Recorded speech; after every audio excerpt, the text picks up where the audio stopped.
Sa Alaminos, Pangasinan, patay ang isang hinihinalang gun for hire matapos makipagbarilan sa mga pulis. At sa Pagadian, Zamboanga del Sur, pagnanakaw ng 3 salarin sa loob ng isang tindahan na hulikam. Narito ang unang balita sa probinsya.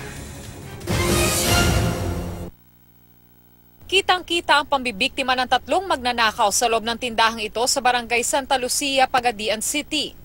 Sa unang kuha ng CCTV, makikita ang biktima na nakaasul na damit habang namimili kasama ang kanyang batang anak. Ilang sandali pa, magkukumpulan na ang mga salarin sa paligid ng biktima at magpapanggap na namimili. Sunod na makikitang nag-alisan bigla ang mga salarin.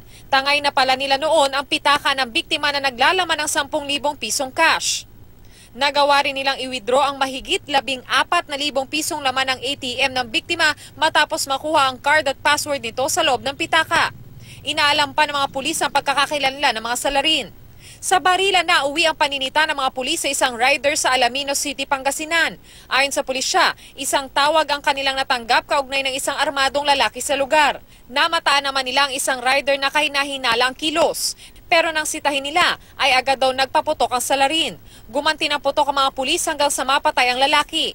Walang pagkakakilanlan ng rider. Hinala ng mga pulis, miyembro ng isang gun for hire group ang gunman. Sugatan ng 3 sakay ng isang tricycle matapos silang banggain ang kasunod na van sa MacArthur Highway sa Hermosa, Bataan. Kabilang sa mga sugatan ng isang batang 5 taong gulang. Kwento ng tricycle driver, binagalan niya ang kanyang takbo para magbaba ng pasahero pero binangga sila ng kasunod na van.